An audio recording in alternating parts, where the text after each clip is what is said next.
वाली नस्ल की है। और साथियों, कभी कभी मैं सोचता हूं कि अगर बाबा साहब पैदा नहीं हुए होते, अगर बाबा साहब आए ही ना हुए होते, तो हमारा क्या हो रहा होता। और यह सोचकर मेरे मन में चार पंक्तियां निकलती हैं कि वो मसीहा ना जन्मा होता, वो मसीहा ना जन्मा होता तो क्या होता। यह सोच के दिल घबराता है और कभी कभी तो आंखों में मेरी आंसू भी आ जाता है, कभी कभी तो आंखों में मेरी आंसू भी आ जाता है। जब झाड़ू बांधे पिछवाड़े पे ढोल बजाना पड़ता था, जब झाड़ू बांधे पिछवाड़े पे ढोल बजाना पड़ता था, अरे थूक भी दो इस धरती पे तो डंडा खाना पड़ता था, जो थूक भी दो इस धरती पे तो डंडा खाना पड़ता था। और बोले जो वेद पुराण अगर तो तलवारों से काटा जाता था। अरे सुन मेरी गीता तुमने तो कानों में शीशा पिघलाया जाता था, कानों में शीशा पिघलाया जाता था। वो मसीहा ना जन्मा होता तो क्या होता। यह सोच के दिल घबराता है और कभी कभी तो आंखों में मेरी आंसू भी आ जाता है। जब अर्ध नग्न करके मेरी माँ बहनों को घुमाया जाता था, जब अर्ध नग्न करके मेरी माँ बहनों को घुमाया जाता था, अरे हरिजन जैसे नामों से तुमको नाजायज बतलाया जाता था, जब हरिजन जैसे नामों से तुमको नाजायज बतलाया जाता था और नरबली के नाम से तुम्हारी संतानों का खून निकाला जाता था, वो मसीहा ना जन्मा होता तो क्या होता। यह सोच के दिल घबराता है और कभी कभी तो आंखों में मेरी आंसू भी आ जाता है, कभी कभी तो आंखों में मेरी आंसू भी आ जाता है। और एक समय है, ये बाबा साहब का समय, अंबेडकर युग, एक युग था सतयुग।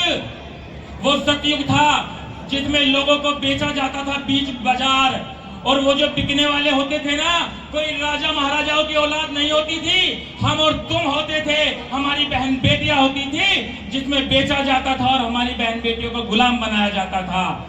और एक समय है, आज का समय, बाबा साहब का युग, कि मैं चलता हूं लंबी गाड़ी से, मैं चलता हूं लंबी गाड़ी से, वो सूखी रोटी पानी से खाता था। मैं रहता हूं ऊंचे भवनों में और वो मेरे आज की खातिर ही स्टेशन पे सो जाता था। मैं सोता हूं महंगे बिस्तर पे और वो मेरी खातिर रातों में बस लिखते लिखते रह जाता था, वो मेरी खातिर रातों में लिखते लिखते रह जाता था।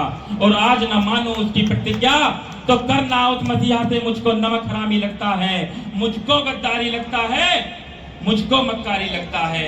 जो चलूं ना बुद्ध के मार्ग पे मैं तो मुझको गद्दारी लगता है, मुझको मक्कारी लगता है।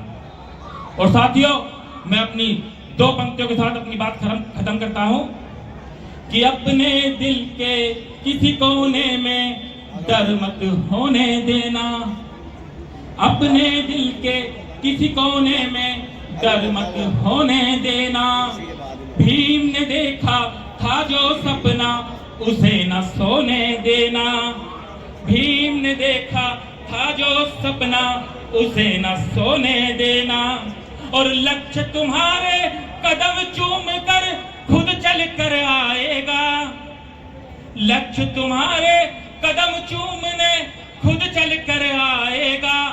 कौन से लक्ष्य की बात कर रहा हूं मैं? उसी लक्ष्य की जो बाबा साहब ने कहा था कि जाओ और अपने घर की दीवारों पर लिख दो कि हमें इस देश का हुक्मरान बनना है। We have to become the ruling class of this party, we have to become the ruling class of the party.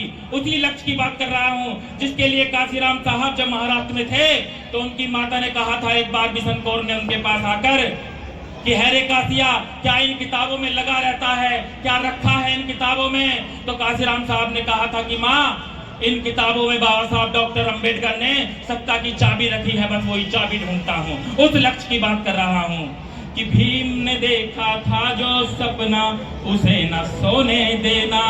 और लक्ष्य तुम्हारे कदम चूमने खुद चल कर आएगा, बस शर्त एक है उसका जगाया स्वाभिमान न खोने देना, उसका जगाया स्वाभिमान न खोने देना। शर्त एक है उसका बनाया संविधान न खोने देना। जय भीम, जय भारत।